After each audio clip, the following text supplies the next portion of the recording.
Absolutely nothing beats windshield time, a road trip, and good conversation in the car. Welcome to another episode of Dan the Road Trip Guy, where we have entertaining conversations about cars and road trips, life lessons, and maybe every now and then a little advice. I'm your host, Dan Neal, road trip extraordinaire, and now buckle up and enjoy the show. I am back in the studio doing a virtual drive today with my guest. My guest is Travis Gregg. Travis grew up in the small town of Camden, Ohio, with practically a go-kart track in his backyard. This track would go on to host national events, and as I've read it, it's the birthplace of the World Karting Association.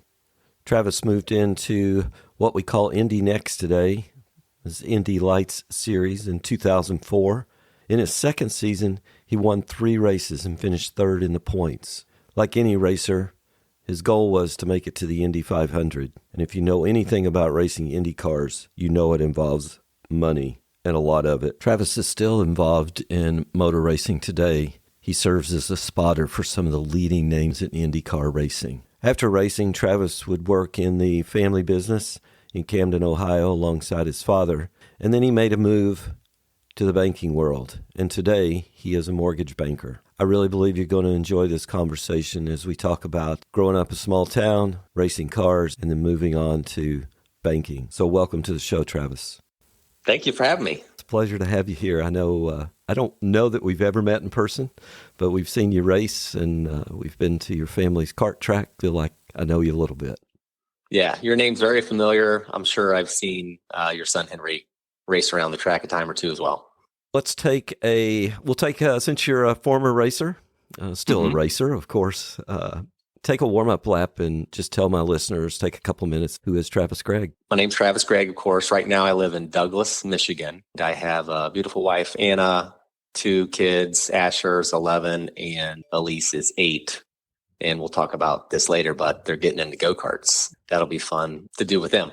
But I grew up in Ohio, a small town called Camden. That's where my dad has a go-kart track in the family, G&J Kartway. Grew up racing karts. My brother and my brother's a couple years older than me. I always look up to him. He, in my eyes, was a better racer. Went to Preble Shawnee High School. Then after high school, wrestled at Miami University in Oxford, Ohio. So didn't go too far away from home. During that whole time, I was still racing. So we did go-karting, we did SECA Formula Atlantics, and then we did sprint cars. And then, eventually got up into Indy Lights racing back in 2004. I know I believe your grandpa built the track way back. They did. I don't know exactly how it started, but I know my dad and some of his friends really like to do some go-karting, and they started it, and I think it was the smallest oval that was there, kind of like the warm-up oval, right? Was the first, rendition of what the track is today, and it just kind of grew. Of course, they don't have the Monza corner anymore that they had back in the late 60s when they had the IKF Nationals there. Yeah, I've seen pictures of that. It's pretty cool. Mm-hmm. This is Dan the Road Trip Guy, and one of my questions I like to ask, what was your first car? My first car, so it wasn't a car, it was a truck. Okay. And trucks it are was good. A truck. Yeah. It was passed down so my sister had it first. It was a work truck, and at Barnett's and J&J Kartway, it was a 1981 Chevy. It was blue. And my sister started driving it first when she was 16, and then it became my brother's, and then it became mine. Nothing special about it, but when I got it, I think I tried to do some renovations to the exterior, and I didn't really know what I was doing, but my dad had a makeshift kind of body shop in the wash bay for the semi trucks. I think at one time I was trying to put fiberglass over rust and then spray painting it to kind of hide the rust holes. So that's what I think about when I think about that truck. It wasn't pretty, but I was trying to make it look as good as it could. Yeah. Did you drive that to college then? Oh, no. No. So that truck, I only had that for about a year, maybe. Okay. Year and a half. And then I graduated into a Z28. Oh, okay. Moved up a little bit. Moved up just a little bit. Yeah, those 81 Chevys were a little bit notorious for rust. Mm-hmm. I mean, it was a solid truck, 305 in it. My sister, when she had it, she put in new interior, so didn't have vinyl seats, it had carpet. So Ooh. it was wasn't a bad truck to drive. You said your family's in, I believe they're in the trucking business, correct? Yes. Yeah. Yeah. Did you ever make any drives with any of the truck drivers? The one time that I can remember, like one of my first drives that I went on, it was with my dad, and he was taking a load to Cincinnati. Okay. And I was young, of course, and when I heard of Cincinnati, I would just always automatically think of the Cincinnati Zoo. So when he asked me if I wanted to go to Cincinnati, I'm like, heck yeah. So we get there and we get into the warehouse, and I'm like, this isn't the zoo. This isn't what I was thinking. I always think about that. Yeah. That's on fun. one of the first rides I went on. My dad was a long haul truck driver, and when I was 9 years old, I spent the summer with him in the cab of a 67 Kenworth. That was fun. Oh, nice. Any epic road trips in your life? Any trips or just trips that just stand out to you as just very memorable? When I think about road trips, I have two that come to mind. One, so my dad, when we went go-kart racing, we'd drive down to Florida in the winter. We'd take this old Dodge cargo van, gray cargo van. They had to put bench seats in the middle because all it had was two captain chairs in the front. Okay.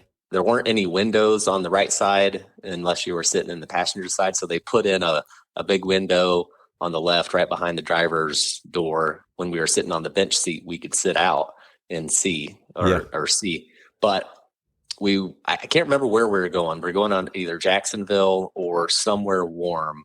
When it was at night, we had to find a place to sleep. So I ended up finding a place to sleep in the back between the go-karts. There was go-kart on the left, the go-kart on the right. And there was a little spot in the middle, right where I could sleep just above the axle for the rear end and then the drive shaft. And it would always, be warm enough, driving down in the winter. That was my little place to sleep. So yeah, good memories from those trips, no doubt. And then the other trip that really kind of sticks out is a few years ago, went to see a friend in Colorado who I went to college with and wrestled with, and he was getting married, and we stayed in Boulder, and we ended up driving our Tahoe from where we're at in Michigan all the way out to Colorado. We took our two kids with us too. Oh, that's fun. Yeah, driving through, the plains of Kansas, stayed in a little town called Manhattan, Kansas, the first night where Kansas State is, and then ended up driving through into the mountains. Never been out that way in Colorado. Have you ever been? Well, out there? My favorite trip, I've done a couple epic road trips out that way, my wife and I, but I'm going to encourage you to go get to Denver, however you want to get there. We flew there, and then you drive across U.S. Route 50, which is a cross-country highway, comes right here through Cincinnati, but it is probably one of the most beautiful drives from west of Denver to California. Okay. Yeah, you have to do that. Yeah, and I can't remember what road it was, but when we did get into Boulder and we stayed there for a week, we ended up and went into Devil's Thumb Resort, and it was up in the mountains. And the road that we took up to Devil's Thumb Resort was pretty wild. I mean, climbing through the mountains up, over 10,000 feet. It's quite a sight when you're up there and you're kind of like realizing how quickly the temperature changes, from just only not that long ago from that elevation. It's a little bit crazy out there in the mountains for sure. Well, that's cool. Great trip. We'll switch gears a little bit. Let's talk about, you mentioned in the introduction that you were a race car driver, and today the series is called Indy Next. It was called Indy Lights, Indy Next, and then back in your day, I believe it was called the Infineon. Is that Menard's Infinity Pro Series? Yeah, there we go. A mouthful. Yeah, it's changed a little bit. Take us through that. How you got into that racing? We know you raced go-karts, but how did you end up in that series? And in your second season, you won 3 races, and our family was there actually to see one of them in Kentucky. Yeah, well, it all started back when my dad had an IndyCar with Tom Kelly Okay. and Del Pelfrey. They put a car in the 500. Started out with Mark Dismore. After that race, my dad he wasn't involved with it as much. I think Dale Pelfrey took it on and kind of went a little bit more doing a lot of the racing. But there were some people that my dad met during that time. When we were racing sprint cars back in 2003, he called some of those people and just said, hey, if I want to get Travis into a lights car to do a test, who would I talk to? And they put us in touch with Sam Schmidt. And that was back in 03. We set up a test out in Vegas to do, around Las Vegas Motor Speedway, just to do some laps. And that's pretty much the first time that we really got started down that path. Just did the test, got my license. That next year in 04, did 3 races. I did Kentucky, I did Texas, and then Chicago. And then my first race that I did in 04, it was in Kentucky. But the weekend before that, I think it was Arie Luyendyk Jr. was driving the car. And for whatever reason, he couldn't race the next weekend. So they put me in it and it ended up on the pole, my first race. Wow. I was pretty excited about it. Back then, I didn't have a lot of fears. I just was pretty fearless, and I thought that I could just pretty much do anything I wanted. So I got started at Indy Lights, and I did that for a few years. Raced full time in 2005 with Sam Schmidt. Had the Lucas Oil car, the number 7. Yeah, won 3 races, and I think 5 or 6 poles. Fun year. Well, you came out in the first race, I believe, at Homestead and won. Homestead? Yeah. Yep. Yeah. Yep. That has to make you feel good. You come out and win the first race, right? Yeah. Yeah, I know. And then it seemed like when I did my first race and I got the pole, I'm like, okay, I have a high bar. I just gotta win every time I get in the car. So I was like, okay, if I don't win, then what am I doing wrong? Yeah. So you moved, you did a little more racing after that. Did racing kind of stop then? After 05, did some one-off races here and there with Sam Schmidt, and then Mark Moore Racing, Guthrie Racing, just here and there. And then racing, as you know, I think we talked about this a little bit before, racing is expensive. Right. And without a big sponsor to kind of cover it, it takes a lot of effort and a lot of resources. So started to not do it as much, but definitely if I had a chance to be able to kind of have some funding to kind of do some IndyCar racing, that was pretty much my goal, just to get into an IndyCar at least once, do the 500. Yeah. Be able to even have a chance to qualify and even get an opportunity to drive, even in a test, but wasn't meant to be, but I'm still involved with racing, still to this day, just not driving the big cars anymore. Yeah.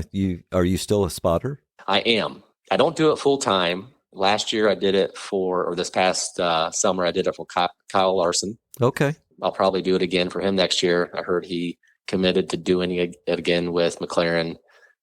Reached out to the team manager and said, hey, if you need me, I'm available. Pretty cool opportunity to do that for him. But I started spotting after I was done driving in lights. Sam Schmidt just asked me if I wanted to kind of help on some of his drivers. Sure. So I spotted for James Hinchcliffe, Joseph Newgarden, kind of worked my way into the IndyCar series and, spotting for some of those drivers as well. And was lucky enough to be able to have the opportunity to spot for Newgarden when he was at Penske in 18. I have to pinch myself sometimes to think about some of the drivers that I spotted for, but sure. Fernando Alonso, wow, Juan Pablo Montoya, Tony Kanaan, and then Kyle Larson. I'm like, how is this possible?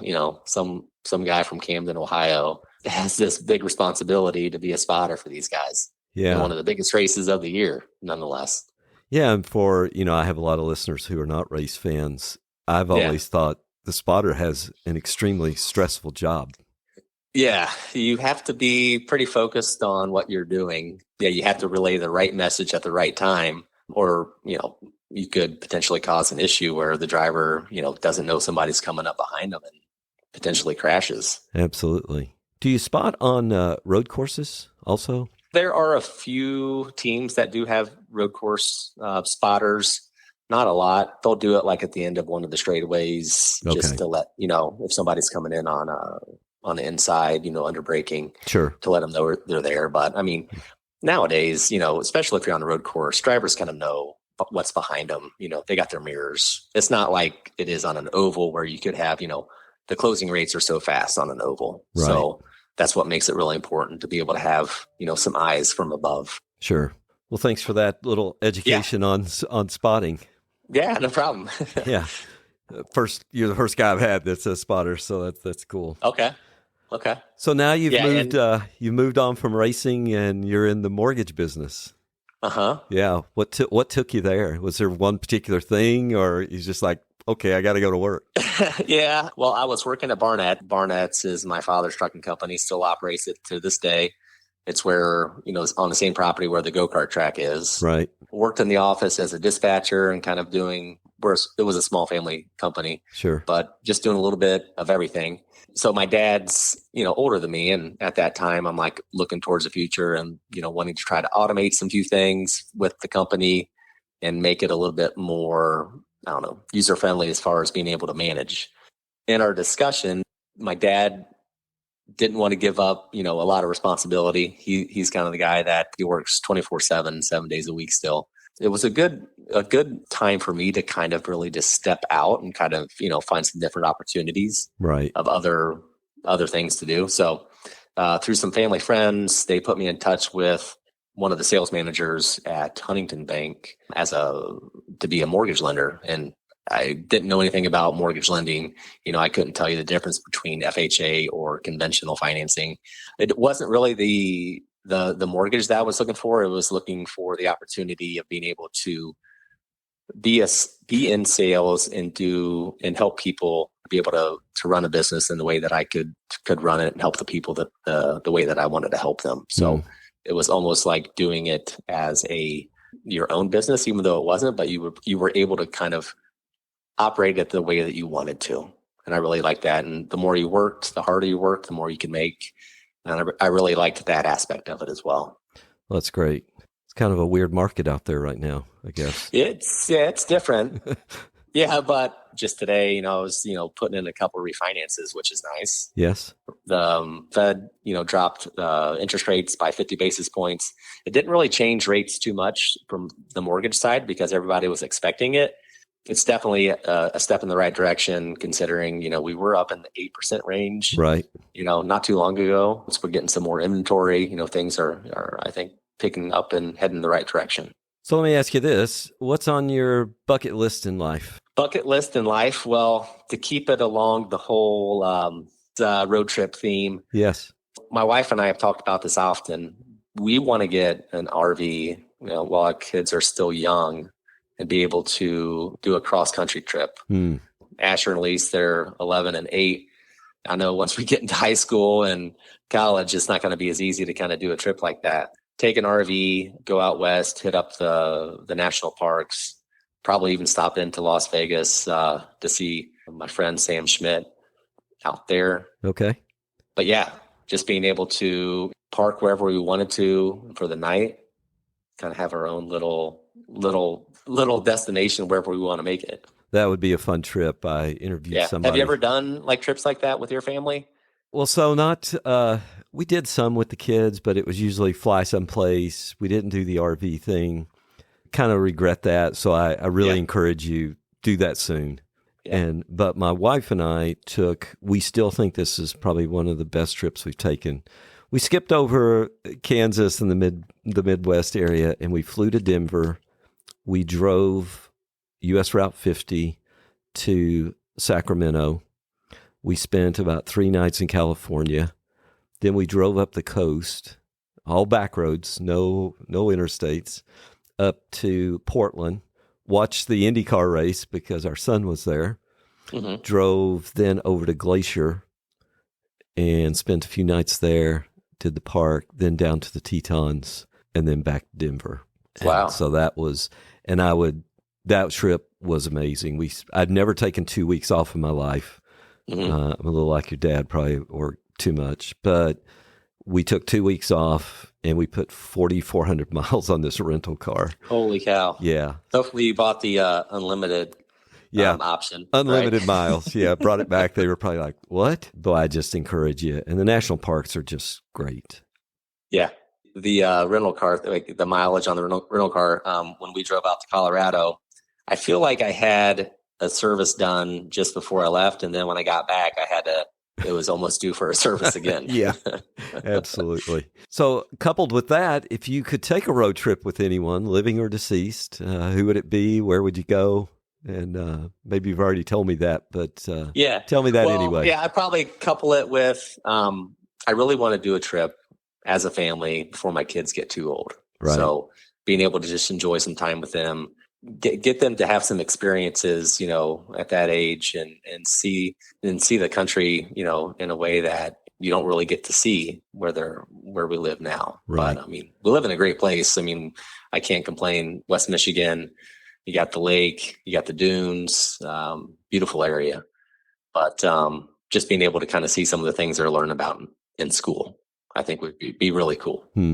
Once you get beyond Denver, it's just like, unless you've been there, you're just kind of like, wow, this is, there's so much land. We're used to surrounded by people and cities here and there. It's just miles in between.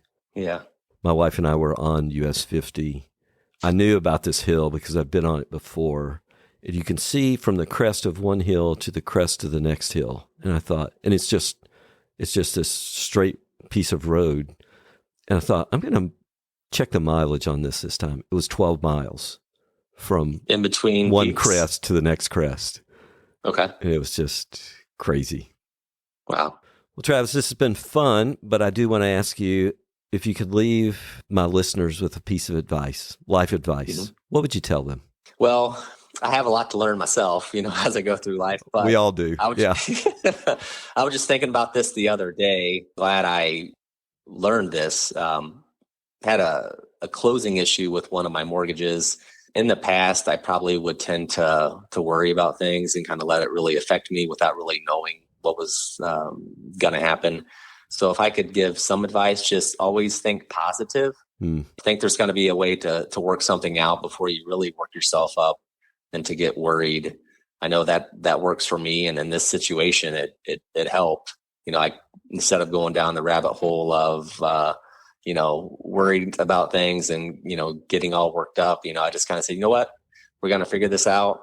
And it ended up working out even better than I thought. Just stay positive when you're dealing with any sort of, challenge or anything like that in anything, life or work. Pretty much just to stay positive. Yeah, that's great advice. And sometimes you can start down a path and just the negative thoughts hit you and you're kind of like, oh my gosh, what if this happens? Yeah, our mind plays tricks on us. And, once something happens, it triggers us to think that things are going to be bad. But, there's things to learn from those situations too.